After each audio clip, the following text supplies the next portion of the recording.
നീ എൻ്റെ സങ്കേതവും നീ എൻ്റെ കോട്ടയും നീ എൻ്റെ പ്രാണനാഥൻ നീ എൻ ദൈവം. ആരാധിക്കും ഞാൻ പൂർണ്ണ ഹൃദയമോടെ, തേടും നിൻമുഖം ജീവകാലമെല്ലാം. സേവിച്ചിടും ഞാനൻ സർവവുമാ അടിയനിതാ അടിയനിതാ ദേവാ അടിയനിതാ അടിയനിതാ. മഹത്വമുള്ള യെശയ്യാ പ്രവാചകന്റെ പുസ്തകം 6-ാം അധ്യായം. ഉസ്സിയാവ് രാജാവ് മരിച്ച ആണ്ടിൽ കർത്താവ് ഉയർന്നും പൊങ്ങിയുമുള്ള സിംഹാസനത്തിൽ ഇരിക്കുന്നത് ഞാൻ കണ്ടു. അവൻ്റെ വസ്ത്രത്തിൻ്റെ വിളമ്പുകൾ മന്ദിരത്തെ നിറച്ചിരുന്നു. സറാഫുകൾ അവന് ചുറ്റു നിന്നു. ഒരുത്തിന് 6 ചിറകുണ്ടായിരുന്നു. 2 കൊണ്ട് അവർ മുഖം മൂടി, 2 കൊണ്ട് കാൽ മൂടി, 2 കൊണ്ട് പറന്നു. ഒരുത്തനോട് ഒരുത്തൻ, സൈന്യങ്ങളുടെ യഹോവ പരിശുദ്ധൻ പരിശുദ്ധൻ പരിശുദ്ധൻ, സർവഭൂമിയും അവൻ്റെ മഹത്വം കൊണ്ട് നിറഞ്ഞിരിക്കുന്നു എന്ന് ആർത്തു പറഞ്ഞു. അവർ ആർക്കുന്ന ശബ്ദത്താൽ ഉമ്മരിപ്പടികളുടെ അടിസ്ഥാനങ്ങൾ കുലുങ്ങി. ആലയം പുക കൊണ്ട് നിറഞ്ഞു. അപ്പോൾ ഞാൻ, എനിക്ക് അയ്യോ കഷ്ടം, ഞാൻ നശിച്ചു, ഞാൻ ശുദ്ധിയില്ലാത്ത അധരമുള്ളൊരു മനുഷ്യൻ, ശുദ്ധിയില്ലാത്ത അധരമുള്ള ജനത്തിൻ്റെ നടുവിൽ വസിക്കുന്നു. എൻ്റെ കണ്ണ് സൈന്യങ്ങളുടെ യഹോവയായ രാജാവിനെ കണ്ടുവല്ലോ എന്ന് പറഞ്ഞു. അപ്പോൾ സറാഫുകൾ ഒരുത്തൻ യാഗപീഠത്തിൽ നിന്ന് കൊടിൽ കൊണ്ട് ഒരു തീക്കനൽ എടുത്ത് കയ്യിൽ പിടിച്ചുകൊണ്ട് എൻ്റെ അടുക്കൽ പറന്നു വന്നു. അത് എൻ്റെ വായ്ക്ക് തൊടുവിച്ചു.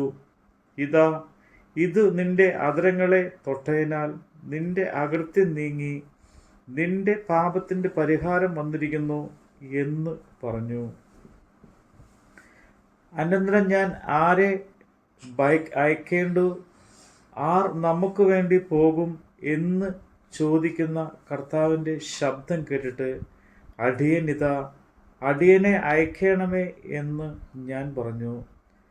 അപ്പോൾ അവൻ അരുളി ചെയ്ത്, നീ ചെന്ന് ഈ ജനത്തോട് പറയേണ്ടത്, നിങ്ങൾ കേട്ടുകൊണ്ടിട്ടും തിരിച്ചറിയുകയില്ല, നിങ്ങൾ കണ്ടുകൊണ്ടിട്ടും ഗ്രഹിക്കുകയില്ല.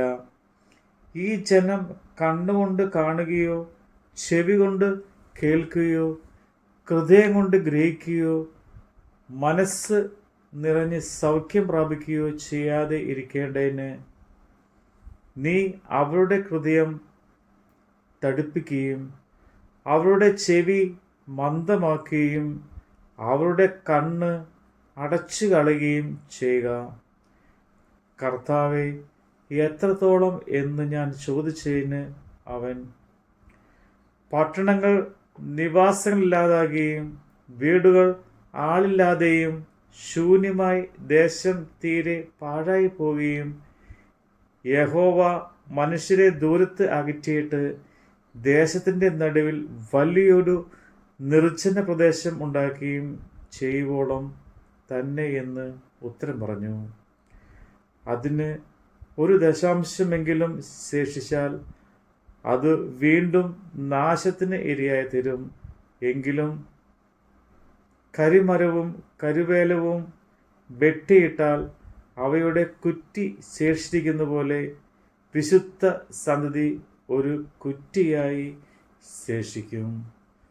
നമ്മുടെ കർത്താവിൻ്റെ വചനമാണ് നമ്മൾ കേട്ടത്. നീ എൻ്റെ രക്ഷകനും നീ എൻ്റെ വൈദ്യനും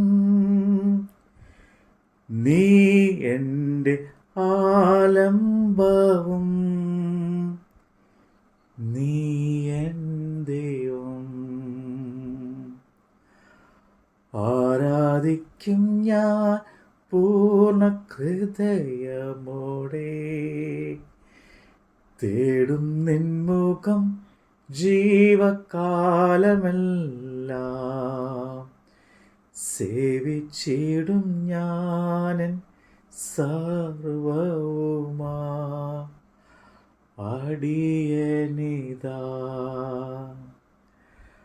അടിയനിതാ ദേവാ, അടിയനിതാ അടിയനിതാ.